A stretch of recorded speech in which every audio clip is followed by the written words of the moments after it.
Chaque jour, du lundi au samedi, suivez le journal des Scoop FM à 18h30, 21h30, 8h juste, 12h30 et 16h juste sur la 98.5 MHz qui pousse 24 radios et sur la radio communautaire Moïseni à 9h05, 13h03 et 21h juste sur la fréquence 101.0 MHz.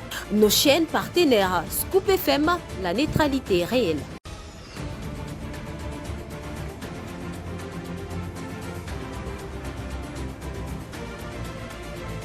Il est l'heure de vous informer, mesdames et messieurs. Bonsoir. L'actualité, c'est le briefing de presse tenu lundi 6 janvier 2025 par le ministre de la Communication et des Médias en vue de lutter contre la criminalité. L'actualité, c'est aussi l'arrestation d'un groupe de personnes dans la province du Lualaba.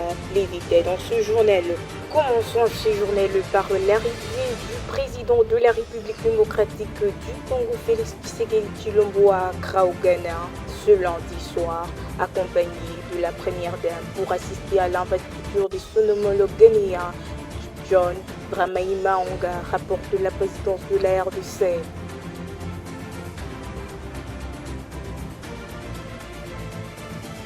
Comme annoncé dans les titres de ce journal, lors d'un briefing de presse tenu lundi 6 janvier 2025 à Kinshasa sur la lutte contre le banditisme urbain, animé conjointement avec le ministre de la Communication et des Médias Patrick Muyaya, le ministre d'État en charge de la Justice et garde des Sceaux de la République démocratique du Congo, Constant Mutamba, a annoncé qu'il y a une baisse sensible de la criminalité urbaine grâce à l'opération Dombo.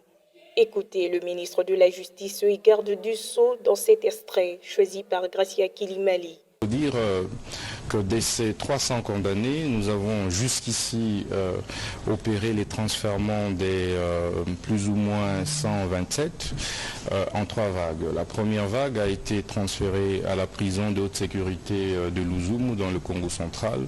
Les 2 dernières vagues ont été transférées à la prison de haute sécurité des Angenga dans la province de la Mongala. Et les autres vagues vont être transférés dans les jours qui viennent dans d'autres prisons de haute sécurité. Il faut dire qu'avec l'implication du ministère de la Justice, il y a sensiblement, il faut le dire, baisse de la criminalité urbaine, principalement dans la ville de Kinshasa, avec l'implication, le travail que fait le VPM intérieur, notre implication en tant que ministre d'État et de la Justice, grâce au travail acharné de nos policiers, de nos militaires, de nos magistrats civils, de nos magistrats militaires, parce que la stratégie que nous avons mise en place était celle de pouvoir déférer tous ces criminels urbains devant les juridictions aussi bien militaires que civiles. Sur la question des juridictions militaires. Poursuivons ce journal par l'annonce de la peine des morts aux détenteurs par le ministre de la Justice. Lors d'un briefing de presse tenu le lundi 6 janvier à Kinshasa, le ministre de la Justice et garde Sceaux Constant Mutamba a exprimé avec fermeté sa volonté de voir la peine des morts des détourneurs des deniers publics être mise en application. Cette dernière intervient dans le cadre de l'opération Zéro Colonna, visant à éradiquer le banditisme urbain dans la ville-province de Kinshasa. Suivez cet extrait choisi par Christian Mouchampa. Le chef de l'État ne m'a pas nommé pour de la complaisance. C'est pour l'aider réellement, faire respecter les lois de la République. Donc il y a des sanctions sévères qui sont destinées à décourager le banditisme. Donc l'idée pour moi d'ailleurs, c'est d'étendre la peine de mort même à ceux qui détournent les deniers publics. Donc, à l'allure où vont les choses, puisque nous allons certainement, excusez-moi, ça c'est en guillemets, nous allons certainement faire application de l'instruction du magistrat suprême sur la création du parquet financier. Une fois que nous mettons en place le parquet financier, la réforme que nous allons devoir proposer, c'est de pouvoir insérer la peine de mort comme sanction contre les détourneurs des deniers publics. et nous assurer que tu as volé un franc de l'État, ben, tu sois condamné à mort, que tu sois exécuté. C'est dans un communiqué rendu public ce mardi 7 janvier 2025 que la représentante spéciale du secrétaire général des Nations Unies en République démocratique du Congo, Bintou Keïta, condamne avec la plus grande fermeté l'offensive récente menée par le mouvement du 23 mars et le 2 janvier 2025.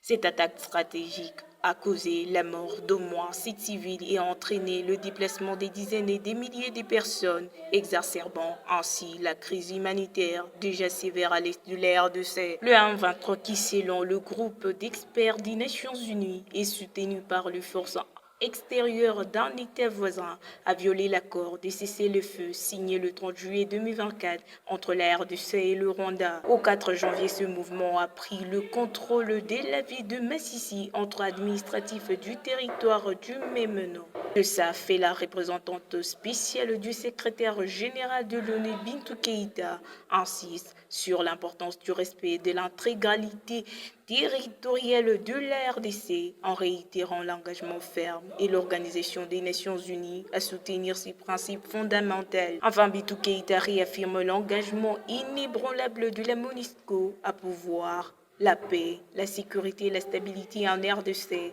et appelle toutes les parties prenantes à œuvrer de manière constructive pour mettre fin aux violences et à parvenir à une solution pacifique, durable au conflit de la région. En Ituri, des activités socio-économiques sont restées paralysées toute la journée du lundi 6 janvier 2025 à Biakato, une agglomération située dans les territoires de Mombasa, en province de l'Ituri, apprend des sources coordonnantes. Comme annoncé dans les titres de ce journal, l'arrestation d'un groupe de personnes au Lualaba. Présentation lundi 6 janvier 2025 au ministre de l'Intérieur et de la Sécurité du Lualaba, Roy Kaumba Maondi Philippe, d'un groupe de personnes qui proféraient de propos tribaux et incitation à la haine de tout et ses réclamants membres de l'UDPS. Face à cette belle opération effectuée par le service de sécurité de la province cobatifière, le numéro 1 de l'Intérieur a exprimé son indignation et promet que justice sera faite pour ces inciviques. Suivez. Se croyant tout permis et oubliant les normes de vivre ensemble qui prend l'UDPS, ces militants se livrent à des propos haineux tribaux qui évoquent les spectres des années 90.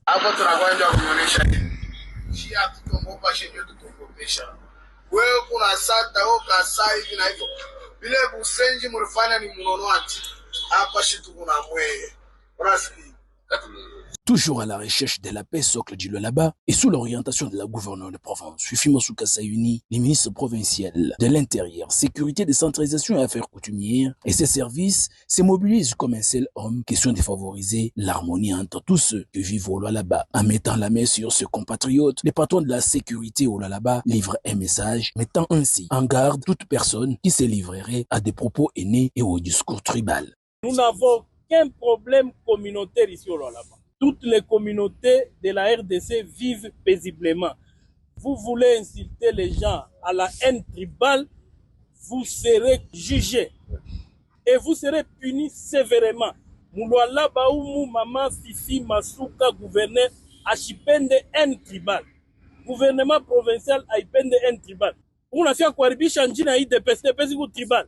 Leo, mi en tant que ministre de la sécurité, ukwe Kasaye, ukwe Katange, ukwe nani, unapenda kuleta haine tribal, tutakubamba paka vile tulimbamba mwe. J'appelle à la population lualabaise de faire très attention à ce qu'ils disent sur les réseaux sociaux. C'est la criminalité que nous allons sévir sur toutes les formes. Vous allez savoir que vous n'êtes pas au-dessus de la loi et on va vous juger. Umu atula mukatanga, umu tuku ni mulualaba. Katanga n'existe pas. Est-ce que tu m'entends? Quand vous venez avec des discours de haine tribale comme ça, moi je n'accepte pas. Maman Fifi n'acceptera jamais. Signalons également que son excellence, Roikoma Maondi Philippe, demande au peuple du Lualaba de collaborer avec les services de sécurité pour mettre hors état de nuire tous les sémères de troubles à l'ordre public. Et c'est la fin de ce journal. Merci de l'avoir suivi. Nous vous disons au revoir et à très vite.